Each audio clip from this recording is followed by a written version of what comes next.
So hello everyone, Swami Vivekananda एक chemistry classes में आप सभी का स्वागत है। सो चलिए गाइज, अब हमारा जो एक मोसबोर स्पेक्ट्रोस्कोपी का लास्ट का बस 15 to 20 मिनट का ये लेक्चर है। इसमें बस कम से कम 5 to 10 क्वेश्चन हैं। वो एक प्रकार से एप्लीकेशन का ही पार्ट है, वो रह गया था। उसके बाद मैं क्वेश्चन प्रैक्टिस कराऊंगा, वो हम बाद में कराएंगे, अभी नहीं, ठीक है ना। लेकिन वो छोटा सा पार्ट है, सिर्फ 10 से 15 मिनट का ही बनेगा, ठीक है ना। कुछ एक एप्लीकेशन रह गई थी, एक तो जैसे मिक्स हैलाइड, ठीक है ना। एक पार्ट क्या रह गया था हमारा, मिक्स हैलाइड का।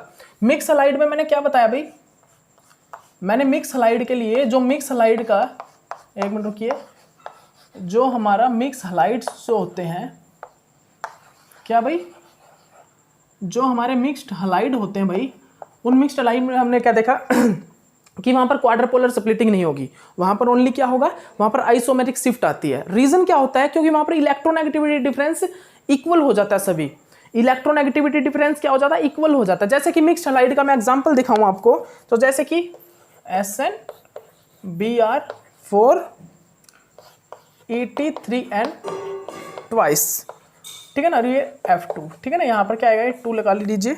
ये सभी मिक्स्ड हैलाइड है जनरली।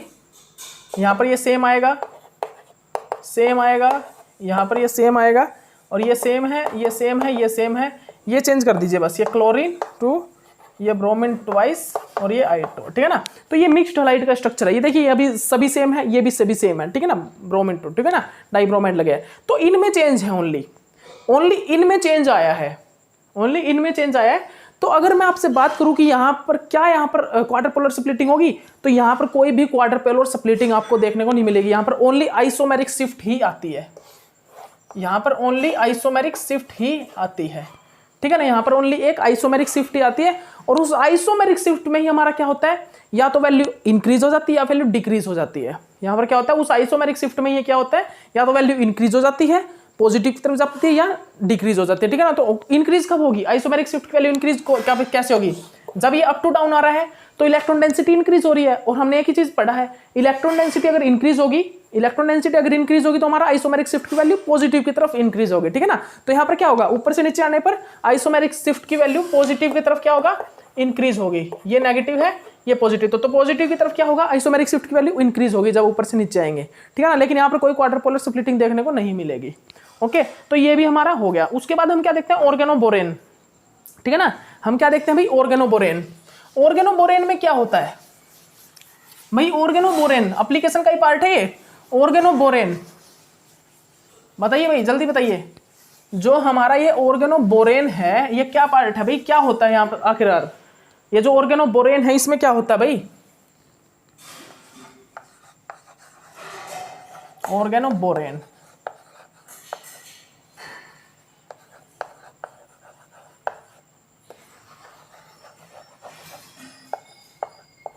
ठीक है ना। ये क्या है, ऑर्गेनोबोरेन। तो अब ये हमारा ऑर्गेनोबोरेन में आखिरकार क्या होता है, बताइए भाई, आप सभी बताइएगा आप, ऑर्गेनोबोरेन में आखिरकार क्या होता है भाई, ठीक है ना। एक मिनट सुनिए, सॉरी, ऑर्गेनोबोरेन नहीं है यहाँ पर, ऑर्गेनोबोरेन नहीं लेंगे हम, ऑर्गेनोटिन लेंगे। ऑर्गेनोबोरेन बता रहा हूं मैं, ठीक है ना। ऑर्गेनोटिन,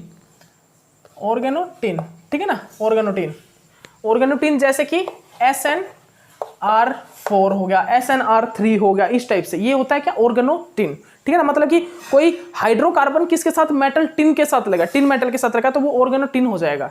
तो अब यहाँ पर ऑर्गेनोटिन में हम क्या देखते हैं, तो ये जो ऑर्गेनोटिन है, अगर ये R ग्रुप जो है, अगर ये R ग्रुप क्या है, जैसे कि मिथाइल हो, इथाइल हो, सभी के सभी R ग्रुप क्या हो, सेम हो, तो यहाँ पर क्या आएगा, ओनली एक आइसोमेरिक शिफ्ट आएगी।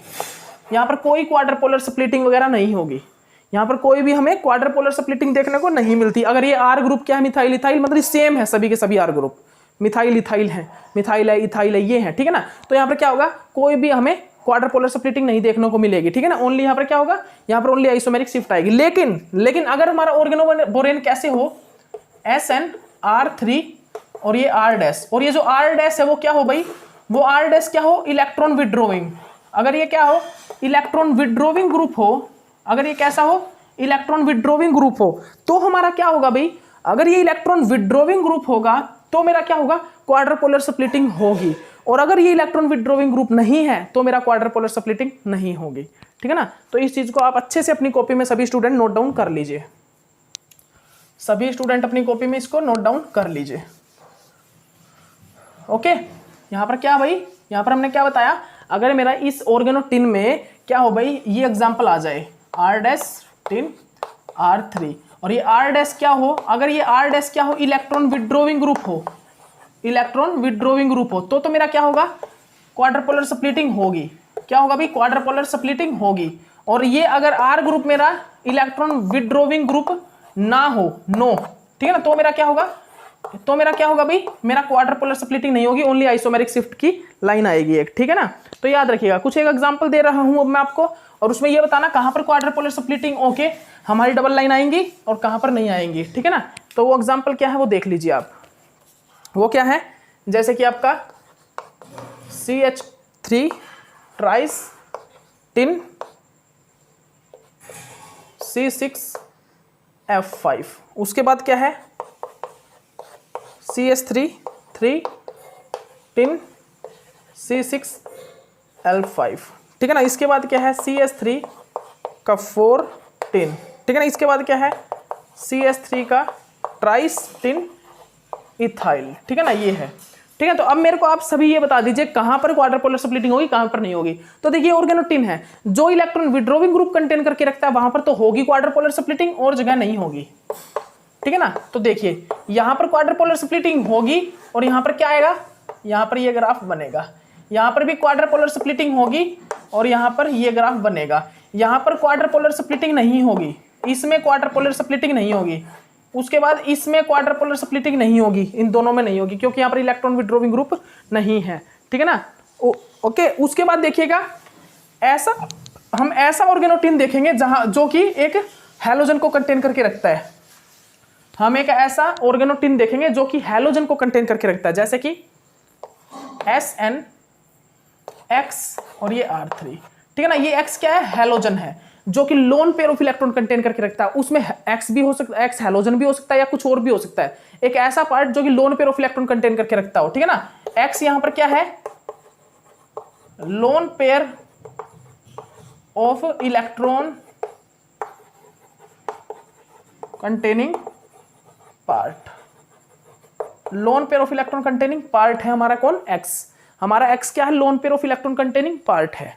X क्या है भाई, lone pair of electron containing part, ठीक है ना। इसको आप अच्छे से देख लीजिए, X क्या है भाई हमारा, lone pair of electron containing part है, ठीक है ना। जैसे कि हमने एग्जांपल क्या ले लिया भाई, एग्जांपल के हमें क्या ले लिया, R3SnCl ले लिया। तो याद रखिए अगर हमारा X lone pair of electron containing group है तो हमारा क्या होगा, क्वाड्रपोलर स्प्लिटिंग होगी, तो हमारा क्या होगा भाई, हमारा क्वाड्रपोलर स्प्लिटिंग होगी, ठीक है ना। तो इस चीज को आप अच्छे से अपनी कॉपी में नोट डाउन कर लीजिए, ठीक है ना। तो हमारा क्या होगा, क्वाड्रपोलर स्प्लिटिंग होगी, ठीक है ना। ओके, तो आप अच्छे से लिख लीजिए। और अगर मेरा X जो है वो क्वाड्रपोलर स्प्लिट और लोन पेयर ऑफ इलेक्ट्रॉन नहीं कंटेन करके रखता, जैसे कि देखिए R3SnH, अब क्या H lone pair of electron contain करके रखता है, नहीं, तो यहाँ पर क्या होगा, यहाँ पर क्वाड्रपोलर स्प्लिटिंग नहीं होगी, यहाँ पर कोई भी क्वाड्रपोलर स्प्लिटिंग नहीं होगी, ठीक है ना। तो आप इस चीज को भी अच्छे से अपनी कॉपी में नोट डाउन कर लीजिएगा।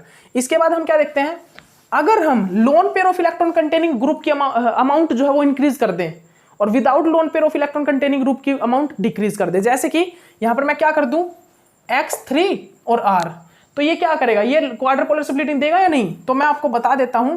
जैसे कि एग्जांपल क्या है, SN और ये Cl, क्या ये क्वाड्रपोलर स्प्लिटिंग देगा या नहीं, नहीं, ये क्वाड्रपोलर स्प्लिटिंग हमें नहीं देगा, ठीक है ना। इसमें क्वाड्रपोलर स्प्लिटिंग नहीं मिलेगी, ठीक है ना, इसमें क्वाड्रपोलर स्प्लिटिंग नहीं मिलेगी। इसमें कौन सा मिलेगा भाई, इसमें ओनली आइसोमेरिक शिफ्ट आएगी इस टाइप से, ठीक है ना। यहां पर कोई भी क्वाड्रपोलर स्प्लिटिंग नहीं मिलेगी, यहां पर ओनली आइसोमेरिक शिफ्ट आएगी, ठीक है ना, इस टाइप से। ओके, उसके बाद हम यहां पर क्या देखते हैं, उसके बाद हमारा क्या आता है, एक डिस्टोर्टेड स्ट्रक्चर आता है, ठीक है ना, एक डिस्टोर्टेड स्ट्रक्चर आता है, वो हम करेंगे यहां पर, ठीक है ना। वो क्या है भाई, वो क्या है देखिएगा, टिन, ये आयरन और ये आयरन,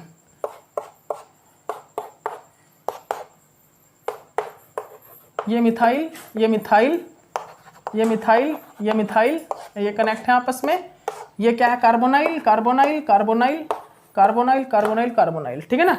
ये कर लीजिए आप सभी, ठीक है ना। यहाँ पे 4 कार्बोनाइल है, कर लीजिए, एक और कार्बोनाइल लगा दीजिए, ठीक है ना। अब ये क्या है, ये एक डिस्टोर्टेड स्ट्रक्चर है, इस डिस्टोर्शन के कारण यहाँ पर क्या आता है, जनरली स्प्लिटिंग होती है, याद रखिएगा ये क्या है, ये एक डिस्टोर्टेड स्ट्रक्चर है। इस डिस्टोर्शन के कारण यहाँ पर क्या होता है, यहाँ पे हमारा क्या होता है भाई, यहाँ पे हमारा इस डिस्टोर्शन के कारण क्या होता है, इस डिस्टोर्शन के कारण यहाँ पर डिस्टोर्शन है, उस डिस्टोर्शन के कारण यहाँ पर क्वाड्रपोलर स्प्लिटिंग होती है। यहाँ पर इस डिस्टोर्शन के कारण यहाँ पर क्या होता है, क्वाड्रपोलर स्प्लिटिंग फॉर्म होती है। ठीक है ना। इस स्ट्रक्चर में क्या है, डिस्टोर्शन।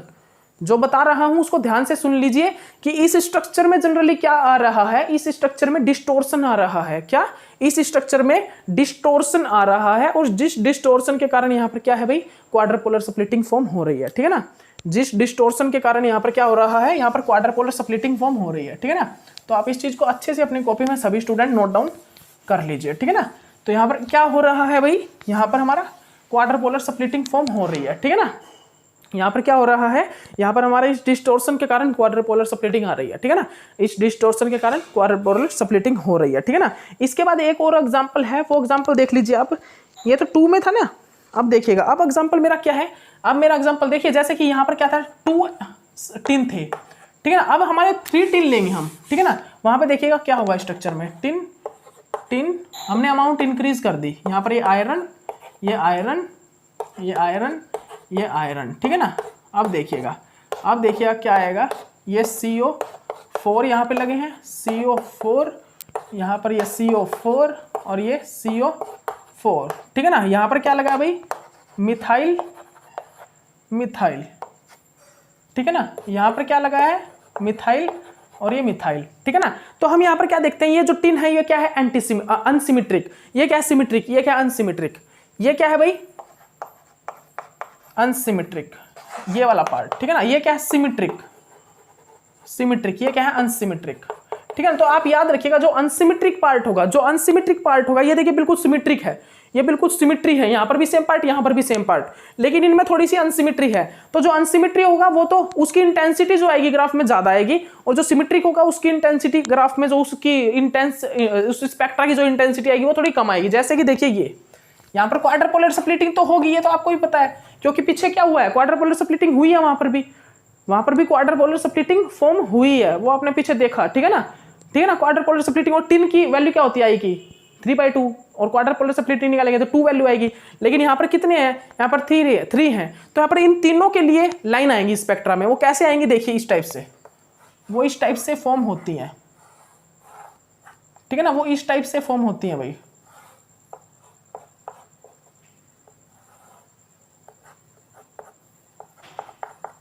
ठीक है भाई, वो इस टाइप से कुछ फॉर्म होती हैं। तो यहाँ पर ये क्या, ये जो पार्ट है ना, ये वाला पार्ट जो है वो क्या है, लेस इंटेंस है।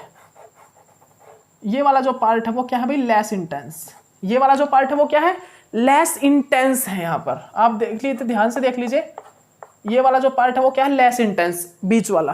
ठीक है ना। ये वाला जो पार्ट है वो क्या है, लेस इंटेंस। उसका रीजन क्या है, ये देखिए क्या है, SN, ये क्या है A, ये क्या है B, और ये क्या है C। तो ये क्या है भाई, A पार्ट, B पार्ट, और ये क्या है, C पार्ट।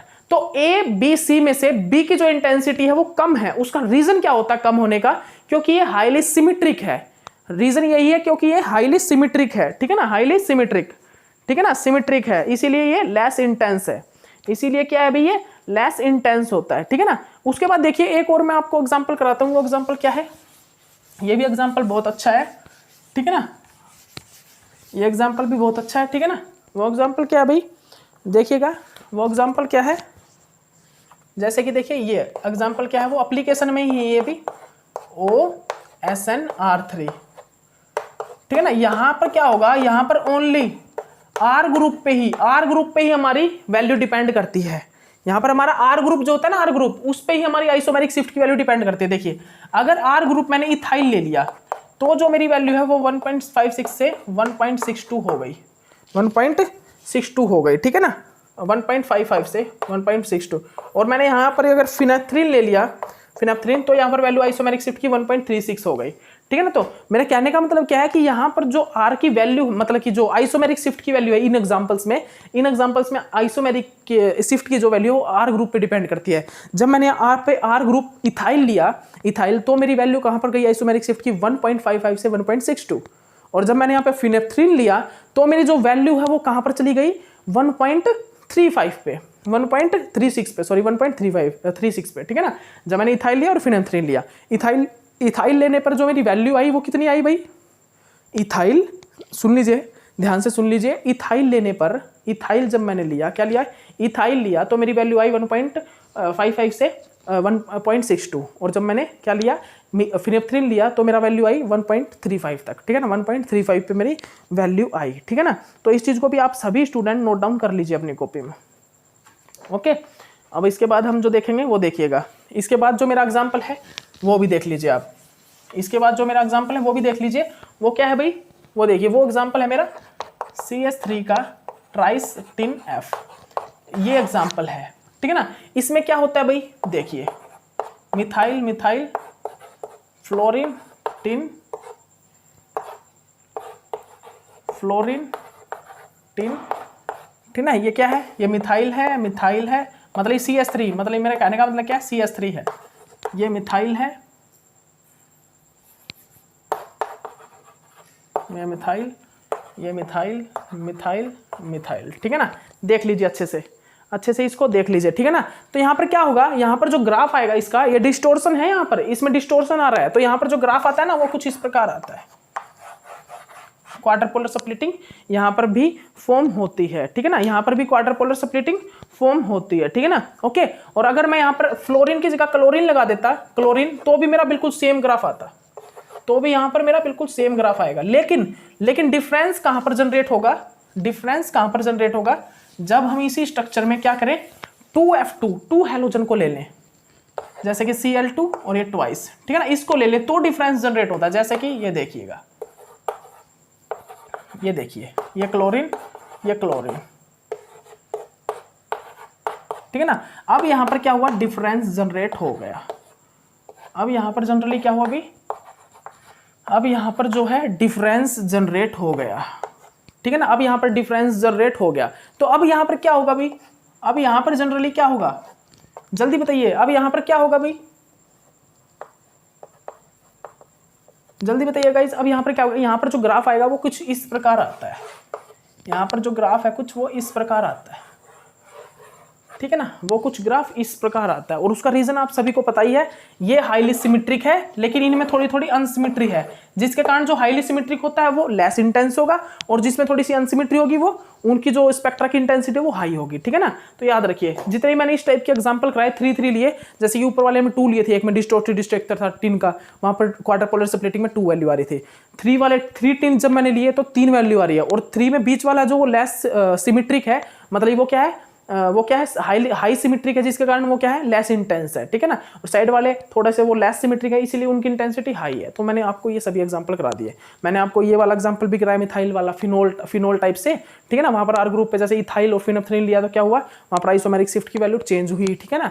और मैंने एग्जाम्पल आपको, और सभी एप्लीकेशन जितने भी थे मैंने आपको सभी एप्लीकेशन करा दिए, इलेक्ट्रॉन जैसे लोन पेरोफ इलेक्ट्रॉन वाला होगा, ठीक है ना, वहाँ पर डबल क्वार्टर पोलर स्प्लिटिंग होगी, इलेक्ट्रॉन विड्रॉविंग ग्रुप है, अगर ऑर्गेनोटिन में वहाँ पर क्वार्टर पोलर स्प्लिटिंग होगी, तो सब कुछ मैंने आपको ये चीज़ बता दी है, कब क्वार्टर पोलर स्प्लिटिंग होगी कब नहीं होगी। तो ये आपका मोसबोर स्पेक्ट्रोस्कोपी फिनिश, अब ठीक है ना। तो अब आपको मोसबोर स्पेक्ट्रोस्कोपी में कुछ भी मतलब मिस नहीं करना है, अब मोसबोर स्पेक्ट्रोस्कोपी में कुछ भी क्वेश्चन आता है यहाँ से तो आप कर दोगे इजीली, ठीक है ना, और यहाँ से ही क्वेश्चन पूछे जाएंगे, और जो क्वेश्चंस हैं वो भी कम से कम 10 एक क्वेश्चन होंगे इसके, मतलब कि 2011 हम ले लेंगे, कम से कम 10 साल के क्वेश्चन तो करेंगे, 10 ईयर क्वेश्चन तो करेंगे प्रीवियस ईयर के, वो क्वेश्चन उठाएंगे, और एक एक क्वेश्चन आता है इसका, मेरे को पता है हर एक बार एक क्वेश्चन तो पूछा जाता है, वो क्वेश्चन लेके हम आपको उनके क्वेश्चन भी करा देंगे, किस टाइप के क्वेश्चन आए हैं, इसी टाइप के क्वेश्चन है जो मैंने यहाँ पर आपको बताए हैं। डायरेक्ट नंबर ऑफ लाइन पूछ रखी है, नंबर ऑफ लाइन तो आप बता ही सकते हो क्या आएंगी, कितनी आएगी, ई क्यू गैप किस में ज्यादा आएगा वो भी बता सकते हो आप, मतलब ये चीजें पूछी हुई ये तो बता ही सकते हो। जीमन स्प्लिटिंग, क्वार्टर पोलर स्प्लिटिंग कैसे निकालते हैं ये चीजें आप बता सकते हो।